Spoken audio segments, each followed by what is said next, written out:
The rain in Seattle does not wash things clean. It merely makes the grime slicker, turning the city into a mirror of its own gray exhaustion. It was a Tuesday night, the kind that feels heavier than the others, when the automatic doors of St. Jude's Memorial Hospital slid open with a weary hiss.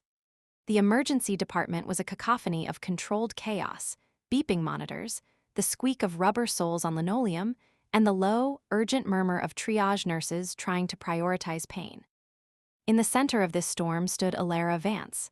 To the casual observer, she was part of the furniture. She wore scrubs that were 2 sizes too big, faded to a nondescript slate blue that seemed to absorb the fluorescent light rather than reflect it.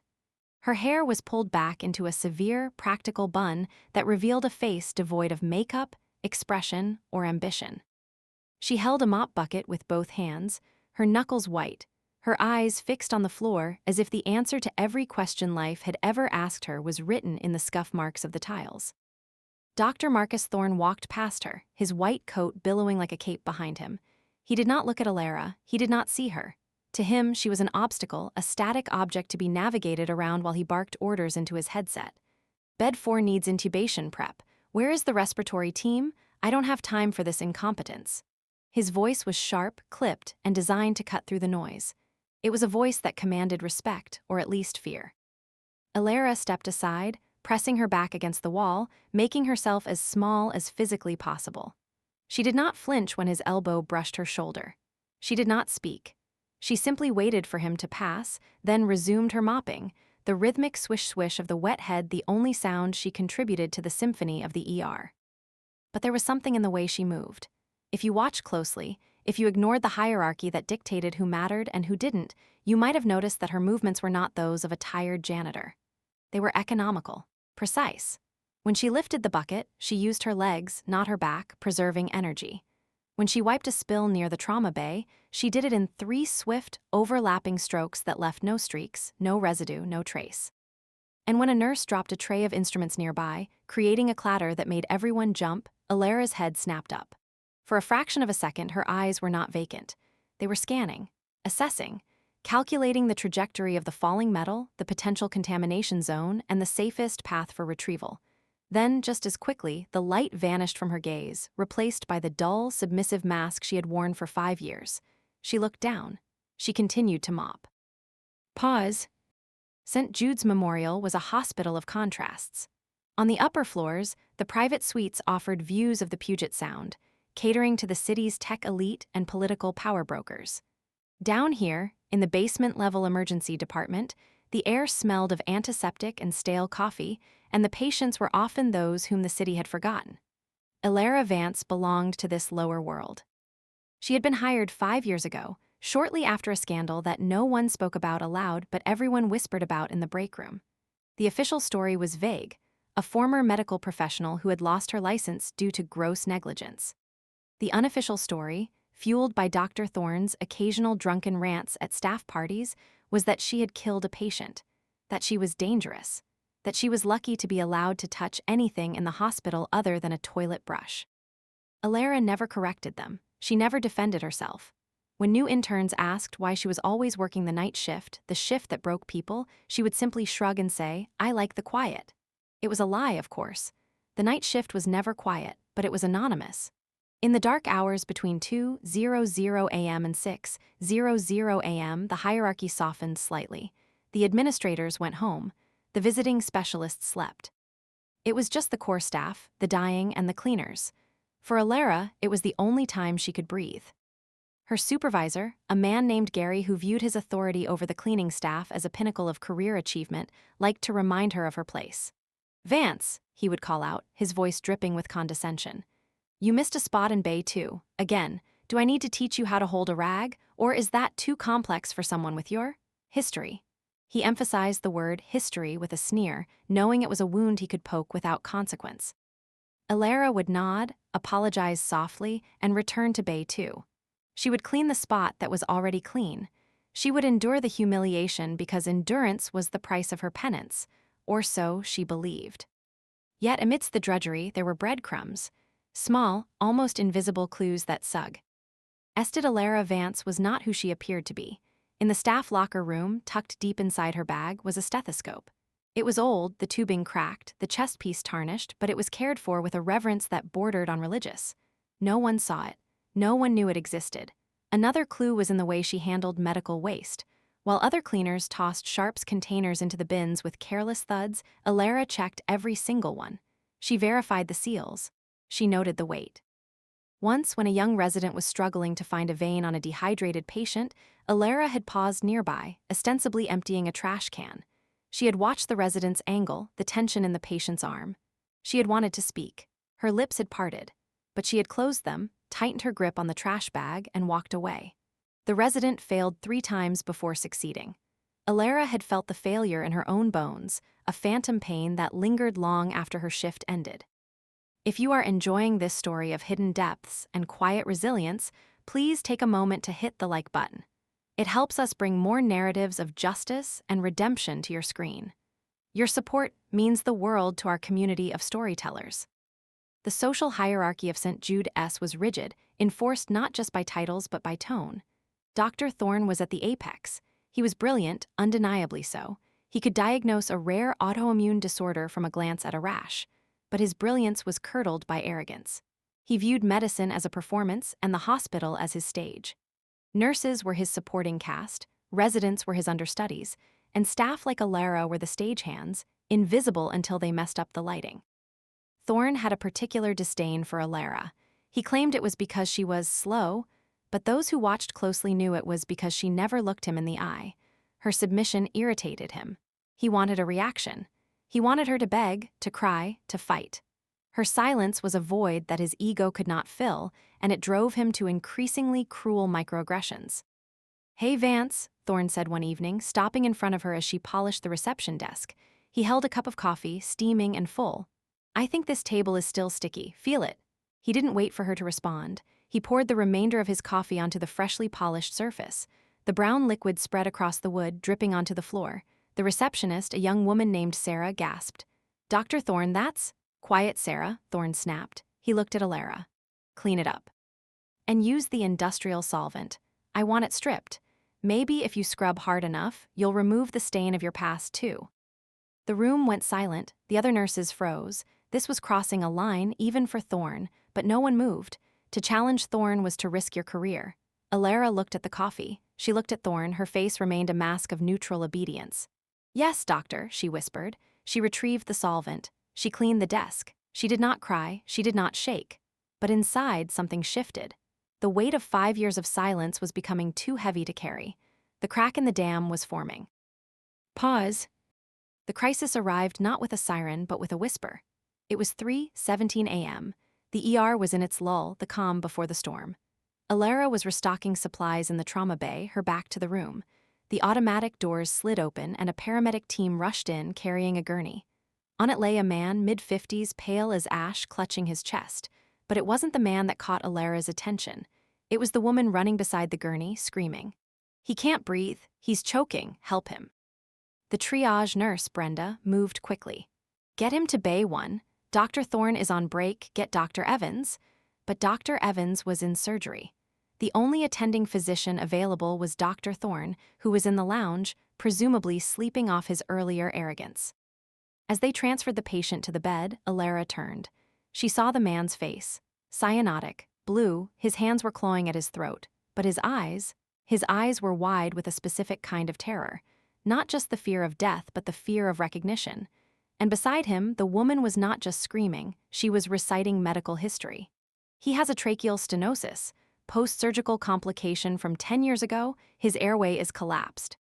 Brenda hesitated. "Tracheal stenosis, are you sure?" "Yes, he had a reconstruction. You can't intubate him normally. You'll rupture the trachea."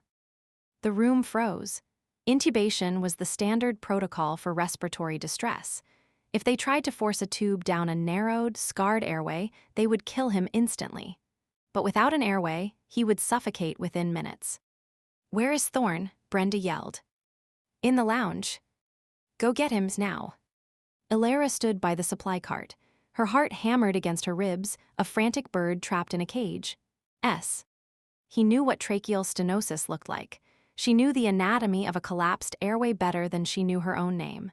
She had spent 3 years specializing in thoracic surgery before, Before everything fell apart, she looked at the patient. He was fading. The blue was spreading to his lips. Thorne burst into the room, hair disheveled, eyes bleary. "What is the meaning of this?" he barked. "Male, 54, respiratory distress," Brenda reported rapidly. "Wife says he has tracheal stenosis, history of reconstruction." Thorne scoffed. "Wife's diagnosis? Please, look at him, he's stridorous. Classic obstruction, get the laryngoscope, prepare for intubation." "No," the wife screamed, "you'll kill him." "Silence," Thorne roared. He grabbed the laryngoscope. "Hold his head, open the mouth." Alara watched. She saw the swelling in the neck. She saw the subtle deviation of the trachea. Thorne was wrong. If he inserted that blade, if he forced the tube, the scar tissue would tear. The patient would bleed out into his lungs. He would drown in his own blood. Thorne leaned over the patient. "Open wider," he commanded. Alara's hand moved before her mind could stop it. She stepped forward. "Doctor," she said. Her voice was quiet, but it cut through the noise like a shard of glass. Thorne paused, looking up annoyed. "What do you want, Vance? Get out of my bay." "The deviation," Alara said. She pointed to the patient's neck. "Left lateral deviation. Subcutaneous emphysema. It's not a simple obstruction. It's a complete collapse of the distal trachea. If you intubate, you will create a false passage." Thorne stared at her. The room stared at her. The janitor was speaking medical terminology. The janitor was diagnosing the patient. "Who asked you?" Thorne sneered. "Go back to your mop." "He has 6 minutes," Alara said. Her voice was steady now. The mask was slipping. "Maybe less. You need a cricothyrotomy, but not a standard one. You need to bypass the stenosis. You need to go below the 3rd ring." Thorne laughed, a cold, harsh sound. "You're telling me how to perform surgery, you who couldn't even keep a patient alive in basic care? Get out. Security." 2 orderlies moved toward Alara. She didn't resist. She stepped back, but she didn't leave. She watched. She counted the seconds. Thorne inserted the laryngoscope. He visualized the vocal cords. They were swollen, distorted. He pushed the tube. The monitor spiked, heart rate skyrocketing, oxygen saturation dropping, 80%, 70%. "It's not going in," Thorne muttered, frustration rising. "Force it." "Don't," Alara shouted. Thorne ignored her. He pushed harder. A sickening crunch echoed in the room. Not loud, but distinct, the sound of tissue tearing. Blood sprayed from the patient's mouth, bright, arterial red. "Damn it," Thorne yelled. "Suction, suction." The room descended into panic. The patient was convulsing. The wife was sobbing, a raw, guttural sound of despair. "He's drowning," Alara said. She wasn't shouting anymore. She was stating a fact. Thorne was frantically trying to clear the airway, but the blood was too fast. The saturation hit 50%. The heart rate began to slow. Bradycardia, the precursor to arrest. "We're losing him," Brenda cried. Thorne stepped back, breathing hard. "Call code blue, get anesthesia, I need a fibroptic scope." "There's no time," Alara said. She looked at the clock. 4 minutes since arrival, 3 minutes since the tear. "Shut up, Vance," Thorne screamed. Alara looked at the tray of instruments. She saw the scalpel. She saw the cuffed endotracheal tube, size 6. She knew the anatomy. She had performed this procedure hundreds of times, in the military, in the field, in the dark. She made a choice. If you are captivated by Alara's courage in the face of impossible odds, please subscribe to our channel. We release new stories every week that explore the triumph of the human spirit. Join our community today. Alara moved. It was not a run, it was a glide. She crossed the room in 2 strides. Before Thorne could react, before the orderlies could grab her, she was at the head of the bed. "Move," she said. It wasn't a request, it was a command. Thorne blinked, stunned by the audacity. "What are you?" Alara didn't answer. She grabbed the patient's chin, tilting his head back with a precision that betrayed years of muscle memory. She palpated the neck, her fingers finding the landmarks instantly. Thyroid cartilage, cricoid cartilage, the space between. "Scalpel," she said. No one moved. "Give me the scalpel," she roared. The voice was not the voice of a janitor, it was the voice of a commander. Brenda, acting on instinct, slapped the scalpel into Alara's hand. Alara didn't hesitate. She made the incision. Horizontal, clean, deep, blood-welled, but she ignored it. She dissected through the layers with terrifying speed. Membrane, cartilage, air. She heard the hiss of escaping air. She inserted the tube. She inflated the cuff. She connected the bag valve mask. She squeezed. The chest rose. The monitor beeped, a steady, strong rhythm. Oxygen saturation began to climb. 60%, 70%, 80%. The room was silent, absolutely, deafeningly silent. Thorne stood frozen, his hands still raised in the air, holding the useless laryngoscope. He looked at Alara, really looked at her. For the first time in 5 years, he saw her, and he was afraid. Alara adjusted the tape securing the tube. She checked the breath sounds. Left lung, right lung, equal, clear. "He's stable," she said. Her voice was flat, exhausted. She stepped back. She placed the scalpel on the tray. She picked up her mop bucket. And that's when the room changed. The air shifted from panic to awe, and then slowly to something darker, something judgmental. Pause. The aftermath of a miracle is rarely celebratory. In the sterile, bureaucratic world of hospital administration, miracles are liabilities. They are deviations from protocol. They are lawsuits waiting to happen. Within an hour, the hospital administrator, Ms. Gable, arrived. She was a woman who valued order above all else. She wore a suit that cost more than Alara's annual salary, and her expression was one of icy displeasure. She did not thank Alara. She did not ask how she knew what to do. She asked for the incident report. Dr. Thorne had already filed his version. In it, he described a chaotic situation where a disgruntled employee had interfered with a critical procedure, causing unnecessary trauma to the patient. He claimed that Alara had acted recklessly, endangering the patient's life, and that the successful outcome was due to his subsequent management of the airway, not her initial intervention. He omitted the fact that his intubation attempt had caused the rupture. He omitted the fact that Alara had saved the man's life. Alara was called into Ms. Gable's office at 6:00 a.m. Her shift was over. She was tired. Her hands still smelled of antiseptic and blood. Ms. Gable sat behind her desk, the incident report in front of her. "Alara," she said, using her first name with a familiarity that felt like a slap, "we have a serious problem." Alara stood straight. "I saved his life." "You violated protocol," Gable said sharply. "You are not a licensed medical practitioner. You are not authorized to perform surgical procedures. You assaulted a doctor. You endangered a patient." "I prevented a death," Alara said. "You created a liability," Gable corrected. "Dr. Thorne is a respected member of this institution. You are a janitor with a questionable past. Who do you think the board will believe? The man who saves this hospital millions in grants, or the woman who was fired from her last job for negligence?" Alara felt the cold creep into her bones. "It wasn't negligence." "The record says it was," Gable said. "And now you've added insubordination to that record." Gable slid a paper across the desk. "This is a suspension pending investigation. You are not to enter the hospital premises. You are not to contact any staff members. If you do, we will press charges for trespassing and assault." Alara looked at the paper. Suspension, unpaid, likely leading to termination, again. "Did the patient survive?" Alara asked. Gable sighed. "Yes, he's in ICU, stable. But that doesn't change the fact that you broke the law, Alara. You practiced medicine without a license." "I was helping," Alara whispered. "Helping is not your job," Gable said. "Cleaning is, and clearly you can't even do that without causing trouble. Pack your things. Security will escort you out." Alara walked out of the office. She walked through the ER. The staff avoided her eyes. Brenda looked down at her charts. The orderlies stared at the floor. Only the wife of the patient, sitting in the waiting room, looked up. She saw Alara. She stood up. "Thank you," she mouthed. Alara nodded once. Then she walked out the automatic doors into the gray Seattle rain. She had saved a life, and for that, she had lost everything.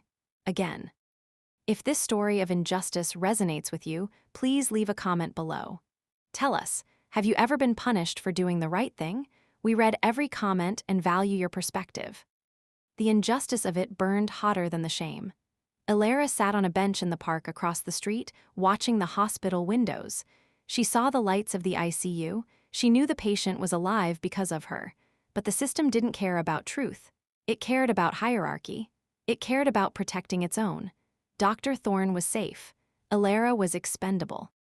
She thought about her past, the negligence that had ruined her career. It hadn't been negligence. It had been a choice to follow orders that she knew were wrong, a choice to stay silent when she should have spoken. She had learned her lesson then: silence is survival. But tonight she had spoken, and silence had failed her anyway. She pulled her coat tighter, the rain soaked through her scrubs. She was alone, again. But she didn't know that she wasn't entirely alone.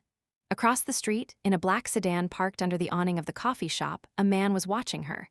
He wore a suit, but it was worn, practical. He held a tablet, scrolling through files labeled VANCE-ELARA, former captain, U.S. Army Medical Corps, specialist in trauma surgery, discharged honorably. License REVOKED, pending appeal. The man tapped the screen. He made a call. "She's out," he said, just as predicted. Thorne took the bait. "Prepare the team. We move in tomorrow." The man hung up. He looked at Alara, shivering in the rain. "Hold on, Captain," he whispered. "Your watch isn't over yet." Pause. The rain had stopped by morning, leaving the city washed in a pale, deceptive sunlight. Alara Vance sat in her small apartment, staring at the ceiling. The silence of the room was oppressive. It was the same silence that had haunted her for 5 years, the silence of a life put on hold. She had packed her box from the hospital locker, a photo of her unit, a worn copy of Gray's Anatomy, and the tarnished stethoscope. She held the stethoscope now, running her thumb over the cold metal. It was a relic of a person she used to be, a person who had purpose, a person who had authority. Her phone buzzed. It was a text from an unknown number. "Do not leave your apartment. Help is coming." Alara frowned. She deleted the message. Paranoia was a luxury she couldn't afford. She needed to find another job, another hospital, another place to hide. But as she stood up to make coffee, there was a knock at the door. Not the polite rap of a neighbor, but the firm, authoritative pound of someone who expected to be let in. Alara opened the door. Standing in the hallway were 2 men. One was the man from the sedan. The other was older, with silver hair and eyes that had seen too much war. He wore a badge on his belt. Federal. "Alara Vance?" the older man asked. "Yes," she said, her voice steady. "I am Inspector General David Ross, Department of Health and Human Services, Office of Inspector General. This is Agent Miller. We need to talk." Alara stepped back, letting them in. She didn't ask them to sit. She didn't offer coffee. She waited. Inspector Ross looked around the sparse apartment. He saw the books, the medical journals stacked neatly on the shelf, the lack of personal clutter. "You live like a ghost, Captain," he said. "I'm not a captain anymore," Alara said. "Technically, you are," Ross said. "Your discharge was honorable. Your license revocation was procedural, based on a complaint that was later found to be fabricated by a superior officer who wanted to cover up his own malpractice. We've been reviewing your case for 6 months. We knew you were working at St. Jude S. We were waiting for the right moment to intervene." Alara felt a surge of emotion, anger, hope, confusion. Why now? "Because last night," Ross said, "you provided undeniable proof of competence in a high-stakes environment. And because Dr. Marcus Thorne is not just an arrogant doctor. He is part of a larger network of fraud, billing for procedures not performed, falsifying records, and he uses staff like you, people with vulnerable histories, as scapegoats. Last night was the catalyst. We have enough to bring him down, but we need you to be the face of it." Alara shook her head. "I'm done. I just want to be left alone." "If you walk away," Ross said gently, "Thorne wins. He continues to practice. He continues to endanger patients. And you remain a janitor. Is that the legacy you want? Is that the penance you owe?" Alara looked at the stethoscope in her hand. She thought of the patient in the ICU, the wife's tears, the sound of the trachea tearing. "What do you need me to do?" she asked. Pause. The return to St. Jude's Memorial was not a triumphant march. It was a procedural invasion. At 10:00 a.m., a convoy of federal vehicles pulled into the ambulance bay. Inspector Ross, Agent Miller, and Alara Vance stepped out. Alara wore her old scrubs, but over them she wore a jacket that Ross had provided. It wasn't armor, but it felt like it. They walked into the ER. The atmosphere shifted instantly. The chatter stopped. The nurses froze. Dr. Thorne was at the nurses' station, reviewing charts. He looked up and his face drained of color. "Inspector General," Thorne said, forcing a smile, "to what do we owe the pleasure?" "Dr. Thorne," Ross said, his voice calm but carrying, "we are here to conduct an audit of recent trauma cases. Specifically, the case of Mr. Henderson, admitted last night." Thorne laughed nervously. "Ah, yes, a difficult case, but successfully managed. Though I must report, we had an incident with a staff member, a janitor who interfered. We've suspended her pending investigation." Ross turned to Alara. "Captain Vance, please step forward." Thorne's eyes widened. "Vance, what is she doing?" "Here, she's banned from the premises." "Captain Vance is here as a consultant," Ross said, "and as a witness." "Witness to what?" Thorne sneered. "Her incompetence." "Witness to your malpractice," Ross said. The ER went silent. Thorne's face twisted into a mask of rage. "This is absurd. I am a board-certified surgeon. She is a cleaner. You're taking her word over mine." "We're taking the evidence over your word," Ross said. He signaled to Agent Miller, who placed a tablet on the counter.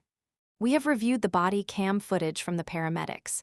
We have reviewed the internal monitoring logs, and we have interviewed Mr. Henderson's wife." Ross pressed play. The video showed Thorne forcing the intubation tube. It showed the rupture. It showed Alara stepping in. It showed the successful cricothyrotomy. Thorne stared at the screen. That's edited, it's misleading." "It's unedited," Ross said, "and it shows you ignoring a clear contraindication. It shows you causing harm, and it shows Captain Vance saving a life despite your obstruction." Thorne looked at Alara. "You set this up," he hissed. "You planned this." Alara looked him in the eye. For the first time in 5 years, she didn't look away. "No, doctor, I just did my job. You forgot yours." If you are feeling the satisfaction of justice being served, please hit the like button. It helps us share these stories of accountability and truth with a wider audience. Pause. The confrontation moved to the conference room. The hospital administrator, Ms. Gable, was present, along with the chief of surgery and the legal counsel. The air was thick with tension. Thorne sat at one end of the table, his lawyer beside him. Alara sat at the other, with Inspector Ross. "This is a witch hunt," Thorne's lawyer said. "Dr. Thorne acted in good faith. The patient had a complex anatomy. Mistakes happen."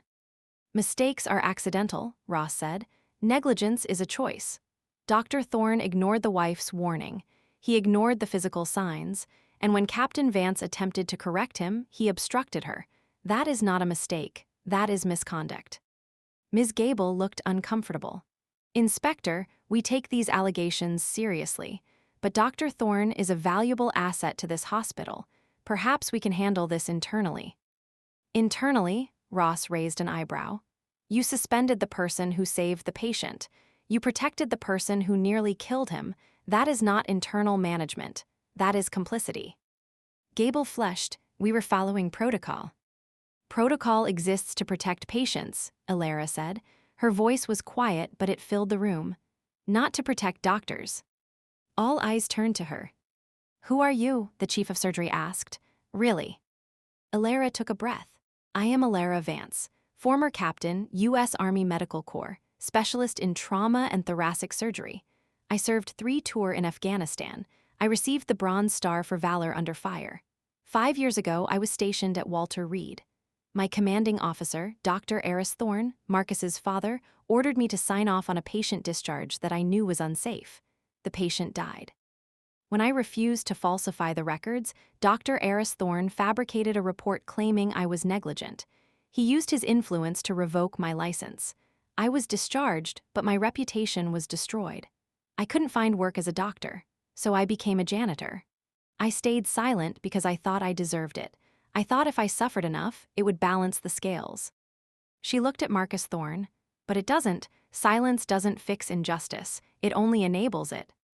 The room was stunned. The chief of surgery looked at Marcus with new eyes. "Your father."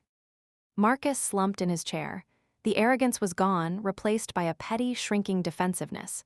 She's lying, she's crazy. We have the records, Ross said. We have the testimony of 3 other nurses who witnessed the incident at Walter Reed. We have the original autopsy report. The case is reopened. Dr. Eris Thorne is under investigation. And you, Dr. Marcus Thorne, are being stripped of your privileges effective immediately. Your license is under review by the state board. Marcus stood up, knocking his chair over. You can't do this. I'm a Thorne. We built this wing. And now you're destroying it, Ross said. Security. 2 federal agents entered the room. They didn't arrest Marcus, that would come later, but they escorted him out of the building.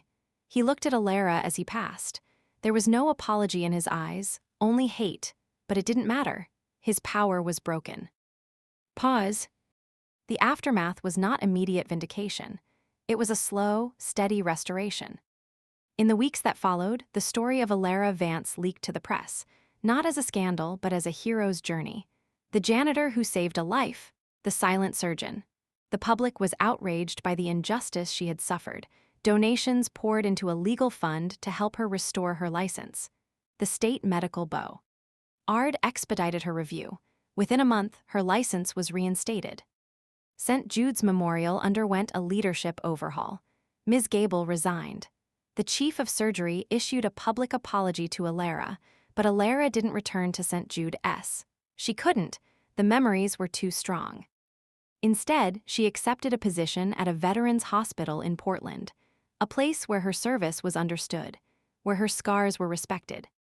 On her first day, she walked into the trauma bay. It was clean, bright. The staff greeted her with respect, not the fearful deference they had shown Thorne, but the genuine respect earned by competence. Dr. Vance, the charge nurse said, we have a patient in Bay 3, multi-system trauma. We need your aid. Alara nodded. She put on her gloves. She picked up her stethoscope, the old, tarnished one. She placed it around her neck. It felt heavy but good, like a medal. She walked into the bay. The patient was young, scared. Alara looked him in the eye. I'm here, she said. You're safe. And for the first time in 5 years, she believed it. If you enjoyed this conclusion, please subscribe to our channel. We have many more stories of resilience and justice coming soon. Your subscription helps us keep telling these important tales. Pause. The moral of Alara's story is not just about competence, it is about the cost of silence.